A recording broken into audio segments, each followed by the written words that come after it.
Assalamualaikum.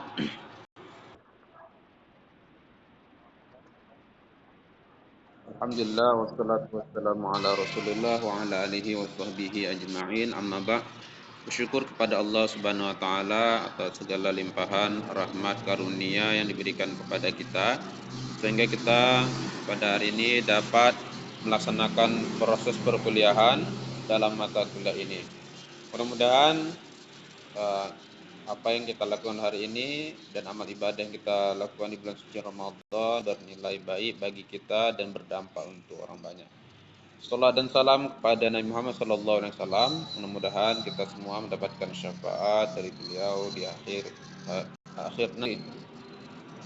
Saudara-saudara sekalian, tadi kita telah sama-sama mendengarkan presentasi mata kuliah ini di kelompok pertama tentang konsep dasar perencanaan pembelajaran PAI.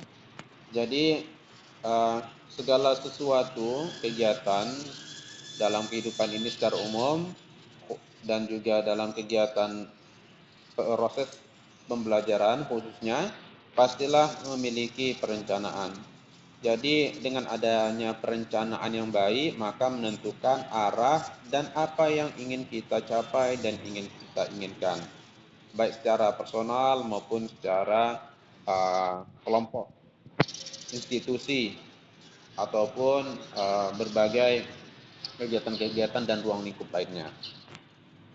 Saudara-saudara sekalian, perencanaan itu telah diartikan tadi kawan-kawannya di dalam makalah. Jadi kalau dalam bahasa agama kita, perencanaan itu disebut dengan niat ya. Dalam satu hadis Nabi pernah menyampaikan innamal a'malu binniyat wa innama likulli imri'in ma nawa. Hadis diriwayatkan oleh Bukhari Muslim dan ini bisa dicek atau dirujuk di dalam kitab Al-Arba'in An-Nawawiyah. Jadi niat itu dalam agama kita masih berniat aja kita sudah diberikan nilai pahala, nilai kebaikan. Kalau dikerjakan maka kita mendapatkan kebaikan pula atau pahala. Di dalam proses pendidikan, perencanaan itu sangat diperlukan karena menentukan arah apa yang akan kita tuju dan kita inginkan. Jadi, dalam proses mengajar, dalam proses pembelajaran, segala sesuatu itu memang harus kita siapkan, baik secara administrasi maupun diri kita sendiri. Secara administrasi, misalnya kita mempersiapkan, kita merencanakan proses pembelajaran itu minimal dalam bentuk RPP. Jadi di dalam RPP sudah kita tuangkan apa yang akan kita lakukan proses pembelajaran atau pengajaran sehari-hari terkait mata pelajaran yang kita ampu atau kita ajarkan kepada anak-anak. Di sana dijelaskan sudah kapan kita memulai pembukaan, kapan kita inti, kapan kita melakukan evaluasi atau menutup akhir daripada proses pembelajaran itu sendiri. Nah, itu secara administrasi. Sedangkan perencanaan dari diri kita, memang diri kita harus matang, baik secara emosional maupun keilmuan. Artinya apa? Emosional itu memang betul-betul diri kita fresh. Memang diri kita memang betul siap. Jangan kita bawa segala persoalan dan masalah yang ada di luar konteks lembaga pendidikan tempat kita mengajar, kita masukkan segala sesuatu itu, kita bawakan persoalan-persoalan itu ke dalam kelas, tidak boleh. Kalau seandainya ada persoalan-persoalan individu, personal, keluarga, jangan bawakan ke kelas. Kita harus betul-betul siap secara emosional untuk mengajar. Jadi begitu anak masuk dan kita hadir, mereka tidak mendapatkan dampak dari emosional yang sedang kita hadapi. Nah, itu dia. Nah, jadi kita harus siap secara emosional, kita harus merencanakan apa yang akan kita lakukan. Jadi diri kita memang harus kita rencanakan dengan sedemikian rupa dengan maksimal untuk mengajar. Kita sebagai seorang guru jangan pernah berhenti untuk belajar. Jadi jangan apa yang udah kita ketahui, kita pelajari, apa yang kita pahami dan kita hafal 10, 15 dan 20 tahun yang lalu itu aja kita ajarkan pula sampai 15, 10, 20 tahun ke depan. Kita harus selalu mengupdate dan mengupgrade diri, khususnya keilmuan kita. Jadi kita harus membaca berbagai fenomena, regulasi, ataupun undang-undang, peraturan-peraturan, fenomena, persoalan-persoalan yang terjadi, yang up to date sekarang yang sedang terjadi, dan itu mungkin dan itu berkaitan dengan apa yang akan kita ajarkan. Umpamanya dalam persoalan zakat, ini kan bulan suci Ramadan ya kan. Nah, kebetulan kita mengajarkan materi zakat kepada anak-anak. Jadi, bagaimana kalau membayar zakat itu menggunakan uang, boleh atau tidak? Apa mesti menggunakan apa itu namanya, beras? Nah, jadi harus kita siap.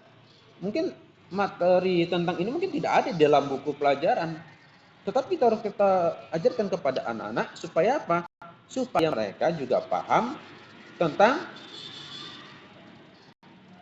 hukum membayar zakat menggunakan uang atau menggunakan bahan pokok makanan. Jadi kalau seandainya ilmu yang kita pakai dan kita ajarkan itu adalah ilmu 5, 10, 15 dan 20 tahun yang lalu, pasti kita apa? Enggak akan mampu menjawab pertanyaan-pertanyaan ataupun tanggapan dari anak-anak. Mungkin mereka udah tahu jawabannya di luar orang yang bertanya. Nah, jadi kalau dari sini nampaklah sisi kelemahan kita sebagai seorang guru memang tidak siap dan tidak update terhadap keilmuan yang kita ajarkan kepada anak-anak. Jelas ya? Jadi perencanaan itu secara administrasi harus matang. Dan yang kedua, dalam visi kita sebagai seorang guru kita harus siap segala sesuatu yang akan kita ajarkan kepada anak-anak. Pesan saya kepada Anda semua, jangan pernah bosan, jangan pernah berhenti untuk belajar dan mengupgrade diri. Nah, jadi apa itu perencanaan pembelajaran PAI? Perencanaan pembelajaran PAI adalah rancangan proses pembelajaran yang akan kita lakukan di kelas. Itu dia. Di luar apa yang telah disampaikan tadi pemakalah, secara umum seperti itulah dia, dengan menggunakan referensi-referensi yang ada. Namun menurut saya, perencanaan pembelajaran PAI itu adalah rancangan. Jadi yang namanya perencanaan berarti rancangan-rancangan ataupun yang bersifat keputusan secara administrasi maupun personal kita yang sudah kita siapkan dan akan kita lakukan di dalam kelas. Jadi kalau kita sudah merencanakan segala sesuatu, sudah merancang segala sesuatu yang akan kita ajarkan kepada anak, enak kita mengajar. Apa yang akan kita lakukan di awal, apa yang akan kita lakukan untuk menghidupkan kelas, apa yang akan kita lakukan ketika menyampaikan pembelajaran inti, apakah mesti anak mendengarkan, enggak mesti juga, apakah anak diberi tugas berbentuk menjawab pertanyaan, enggak juga, bisa juga mereka dikasih proyek-proyek tertentu atau tugas-tugas kelompok di dalam kelas dengan menyusun meja secara apa namanya, keling, halakoh gitu kan, itu kan sesuatu yang baru sehingga anak-anak itu tidak bosan di dalam belajar. Itu dari segi pengertian. Yang kedua, apa sih pentingnya perencanaan pembelajaran PAI itu? Urgensi perencanaan pembelajaran PAI. Pentingnya merencanakan pembelajaran pendidikan agama Islam itu adalah agar apa yang kita rancang itu dapat dijalankan sesuai dengan yang kita susun. Minal awal ila akhir, dari langkah startnya sampai langkah finishnya. Nah, jadi kalau seperti ini sistematis dia. Jadi tak ada lagi guru kalau sudah merencanakan proses pembelajaran, tidak ada guru lagi terbalik-balik ngajar. Yang seharusnya pembukaan jadi inti jadi penutup. Kadang ada penutup.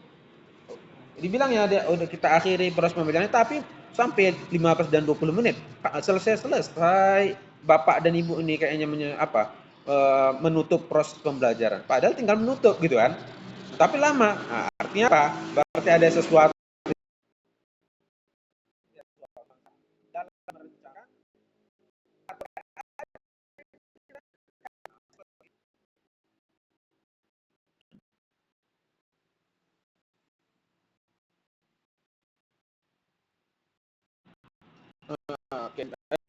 Kemudian saudara-saudara sekalian, yang kedua, urgensi atau pentingnya merencanakan perencanaan pembelajaran PAI itu adalah agar tujuan yang kita sudah susun dan rancang itu tercapai dengan mudah. Tak kesulitan lagi kita kalau kita merencanakan hari ini belajar apa, tujuannya apa. Jadi kita ngajar tuh harus ada kayak tujuan, jangan ngalir aja gitu, nggak tentu arah. Jadi kalau kita ngajar nggak pakai tujuan pasti nggak tentu arah. Entah kemana-mana itu nanti penjelasannya, entah kemana-mana nanti materi, dan entah apa-apa aja nanti yang dibilang. Nah, terakhir kalau kayak gini, kalau ada orang mengajar tanpa perencanaan, akhirnya nanti ujung-ujungnya curhat tanpa disadari. Nah, jadi beda itu ranahnya kan, kapan ngajar, kapan curhat. Terakhir guru yang curhat, bukan anak muridnya. Jangan seperti itu. Nah, karena profesi guru itu adalah profesi yang mulia. Poin yang kedua. Poin yang ketiga adalah karakteristik perencanaan pembelajaran PAI. Bagaimana sih karakteristik perencanaan pembelajaran PAI? Yang pertama adalah sistematis. Apa arti sistematis? Dia terurai. 1, 2, 3, 4, 5. 1 sampai 5 itu dia tersusun yang tak bisa dipisahkan satu sama lain. Harus runtut dia. Itulah dinamakan dengan sistematis. Sama kayak orang pidato. Kalau orang pidato secara sistematis, dia pasti mengucapkan dengan salam, muqaddimah, kemudian menyapa, inti, dan penutup, dan hal-hal yang lainnya. Itu sistematis. Mengajar itu dalam merencanakan pun seperti itu juga, harus sistematis. Yang kedua adalah fleksibel. Tadi saya sampaikan bahwa perencanaan itu bisa terdokumentasi atau teradministrasi minimal dalam bentuk RPP. Nah, ketika kita mengajar sudah mempersiapkan RPP, bisa saja, bisa tidak kalau RPP itu berubah dari yang tertulis? Bisa saja. Oleh karena itu, RPP itu bersifat fleksibel. Makanya RPP itu diperlukan namanya apa? Pembaharuan dan pembaharuan. Jadi tidak kaku. Jadi apa yang kita rencanakan itu nggak mesti kaku, tak mesti A, tak mesti B. Dia bisa saja elastis, berubah. Jadi di sinilah diuji keapaan kita, keilmuan kita, dan keprofesional kita sebagai seorang guru dalam merencanakan proses pembelajaran. Yang ketiga, ada evaluasi. Jadi kalau dalam merencanakan segala sesuatu, jangan tak ada evaluasi. Sama dengan gini, Anda umpamanya ke kampus, belajar. Jadi harus ada tujuan. Habis itu ada evaluasi diri Anda. Aku hari ini kuliah dari pagi sampai sore. Kira-kira yang sudah sudah ku ajarkan hari ini apa sih? Nah, jangan sorry. Aku kuliah sudah belajar pagi sampai sore. Kira-kira apa yang udah aku dapat dari mata kuliah ini, dari mata kuliah itu, mata kuliah ini, mata kuliah itu. Ya. Jadi jangan tempat diri kita nggak tahu, ngalir aja. Kuliah, tapi betul ditanya apa yang kau dapat hari ini kuliah? Aku pun nggak tahu. Penting kuliah. Nah, jangan sempat seperti itu. Minimal ada hal baru, poin-poin tertentu yang Anda ingat dari dosen Anda. Anda ini kuliah, Anda sedang berjuang dalam hal finansial, dalam hal apa namanya lagi, tenaga, pikiran, dan lain sebagainya. Nah, itu dia ya karakteristik daripada perencanaan pembelajaran PAI. Oke, demikian tambahan dari saya. Mudah-mudahan bermanfaat.